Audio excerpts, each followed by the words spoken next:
चलो अब एक सिनेरियो सोचो जिसमें हमारा चुमू नाम का एक लड़का है। काफ़ी सीधा साधा सा है। वो स्कूल वगैरह जाता है और अपनी एक मिनिमल सी लाइफ में बस एग्जिस्ट कर रहा है। पर एक ट्विस्ट है। चुमू हमारा टॉपर है। टीचर्स उसे जो करने के लिए कहते हैं चुमू हमारा वही करता है। टीचर्स होमवर्क देते हैं, चुमू होमवर्क करता है। टीचर्स उसे डस्टर लाने कहते हैं, चुमू डस्टर लाता है। टीचर्स उसे जो कहते हैं चुमू वही करता है। और चुमू हमारा एक टॉपर बच्चा है, होशियार बच्चा है, पर काफ़ी सीधा साधा है।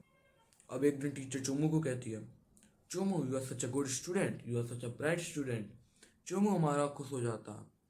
Chumu was like a pet towards the teacher. Chumu एक स्लेव था। इन शॉर्ट अगर मैं इन जनरल कहूँ, slave of bigger authority. Chomu हमारा को करिकुलर एक्टिविटी और प्रोडक्टिविटी को पाप मानता था। वो उन पर विश्वास ही नहीं करता था। भाई के पास प्रोडक्टिविटी स्किल के नाम पर था, फास्ट राइटिंग। वो भी उससे उसने उसके टीचर ने बोला था जब उसने जल्दी से पैराग्राफ कंप्लीट कर लिया था क्योंकि वो उसे रटा हुआ था। चोमू you are such a good writer, तुम बड़ी जल्दी अपना पैराग्राफ कंप्लीट कर लिया, वेरी गुड। तभी से चोमू सोचने लगा कि सच में I am just such a bright student, मैं काफ़ी अच्छा लिखता हूँ, very good, I L having a bright future. अब ऑन अ सीरियस नोट मैं तुमसे एक चीज़ पूछना चाहता हूँ। क्या चूमू अगर चूमू जल्द से जल्द इस ट्रैप से बाहर नहीं आया तो क्या वो कभी सक्सेसफुल हो पाएगा? क्या सिस्टम ये चाहता ही नहीं है कि हम उससे आगे निकलें या उसको सरपास करें?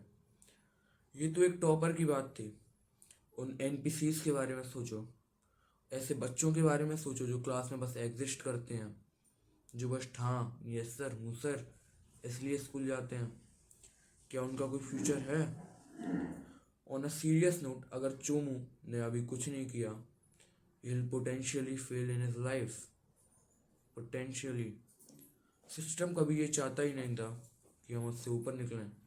तुम खुद सोचो, एक ऐसा बंदा जो पूरी शिद्दत से वही काम कर रहा है जिस काम के लिए हमें कहा गया था कि बस यही कर लो, तुम्हारा जीवन सेट है, वो उसी काम को पूरी शिद्दत से कर रहा है, बट उसके फेल होने के चांसेस ज़्यादा हैं रेदर देन कि वो अपनी लाइफ में सक्सेस हो। और बाकियों का तो फिर तुम छोड़ ही दो। तो क्या तुम इस चीज़ के लिए सिस्टम को दोष दे सकते हो? नहीं। क्या कभी सिस्टम ये चाहता था कि तुम उसे सरपास करो?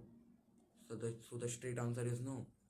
ऐसे लोग जो दुनिया को रन कर रहे हैं, ऐसे बड़े बड़े पॉलिटिकल लीडर्स, वो कभी चाहते ही नहीं थे कि हम लोग कभी इंटेलिजेंट बने या हम इतने स्किलफुल, इतने इंटेलेक्चुअल बन जाएं कि हम फिर उन्हें ही क्वेश्चन करें। वो कभी भी एक इंडिविजुअल, एक नेशन या फिर एक ग्रुप को इतना स्ट्रांग नहीं बनने देते जो लोग इस दुनिया को चला रहे हैं। क्योंकि फिर ये या इंडिविजुअल, नेशन या वो ग्रुप पढ़कर या इंटेलिजेंट बनकर फिर द बिगर अथॉरिटी से ही क्वेश्चन करेगा। वो उन्हीं से ही पूछेगा ऐसा क्यों। इसलिए उन्होंने पूरे वर्ल्ड के पीपल्स को ऐसा कार्व किया है टू बी फॉलोअर्स। उन्हें फॉलो करने के लिए बनाया गया है।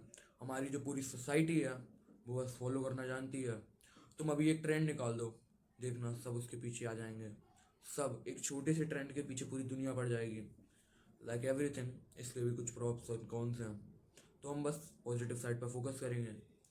So the positive side is, जब पूरी दुनिया फॉलो कर रही है, can't you be the one ruler?